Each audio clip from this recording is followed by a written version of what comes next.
What's the word, family? Peace. Another blessed Sunday. I pray you guys are having an amazing, productive, safe, peaceful, and reflective Sunday. Listen, I wanted to make another video to kind of recap another Sunday, another week done. You know, we still have the rest of Sunday to plan, to prepare for those of us who work all the time or whatever the case may be, to get some rest. But most importantly, to reflect on how your week went, how many goals you crossed off. Was it successful?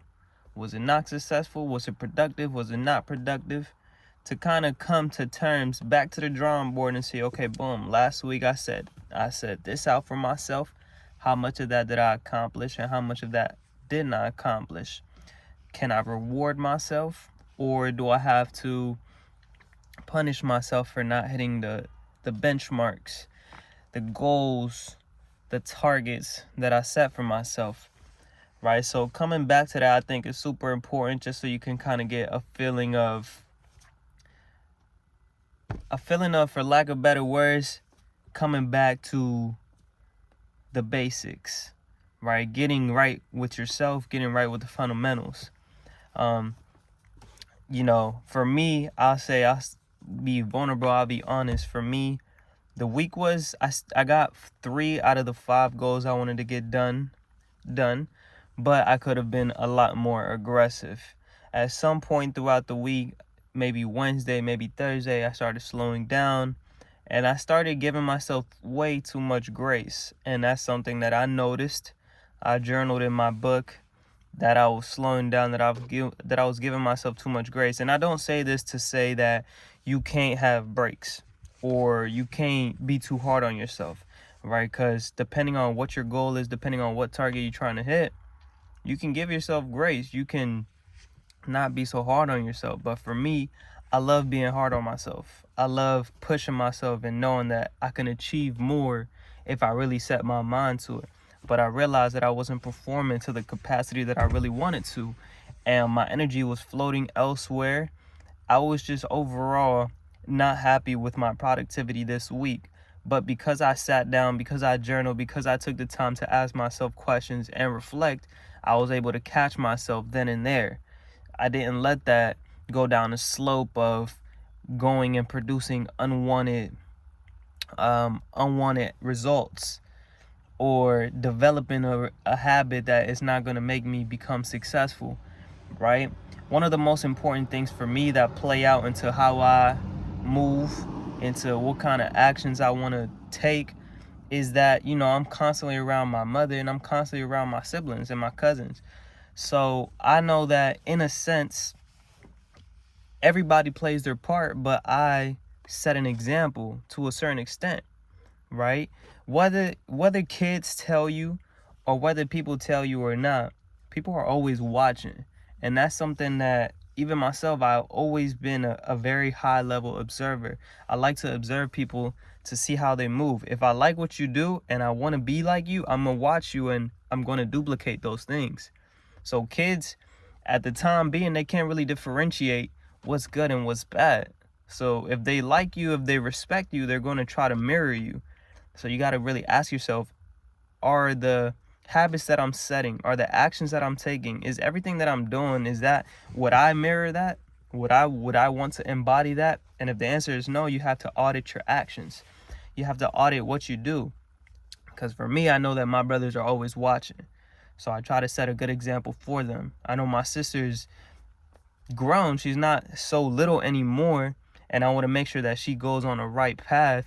Granted, she has her own mistakes to make. She has her own journey to embody or to embrace. But I still want to help out as much as I can to get her ready for the journey that she has to take. Same thing with my mom. Parents, you're not too old to realign yourself. You're not too old to audit your circle. You're not too old to start over, right? And I want to set the best example I can for my mother, for my father, right? For my stepfather. And just understanding that all of us can be great if we just come back to the drawing board. If we just realize that there's fun in the fundamentals, right? So another day of reflection, another day that I'm hosting a call, 7 p.m. Eastern. That's 4 p.m. Western time, and I believe that's 5 p.m. Central time, but don't quote me on that. But to get our community together, to push ourselves to go towards these goals, to come back and have some sort of accountability with yourself and with the ones around you to say, okay, did you get what you wanted to get done this week?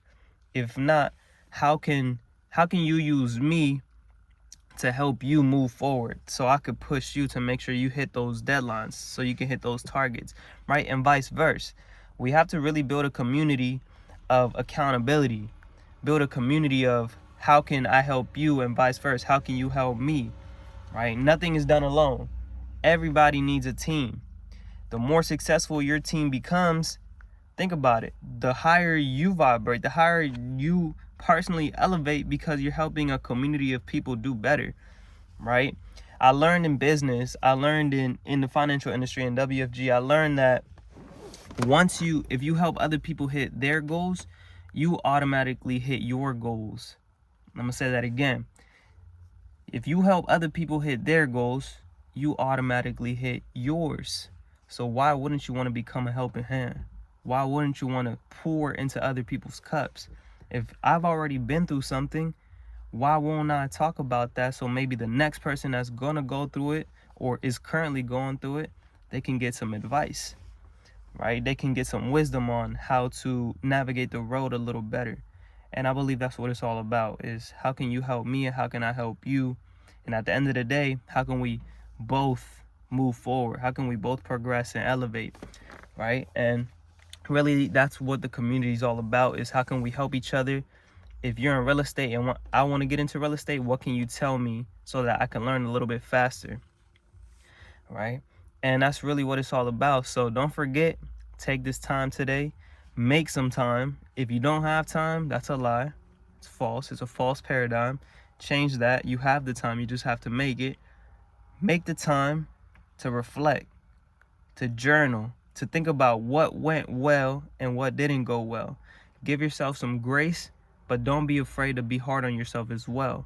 Be hard on yourself to the extent that you know you could have did better, and with that sense of awareness, you'll push yourself this next week to produce even better results, and let that be that snowball effect that towards the end of the year you'll look back and say, damn, I got a lot done and I'm proud of myself. Now 2024, I know it's a stretch, but now 2024, I can do a whole lot better. And that's how we constantly get better. That's how we constantly hit our goals. It all comes down to daily, consistent action. What can I do today to make tomorrow better? Right? And just focus on one day at a time. Focus on building one brick at a time. Slowly but surely, the end result is inevitable. Right? So with that being said, that's what I wanted to check in on today. Happy Sunday. Stay blessed. Love you guys. Peace.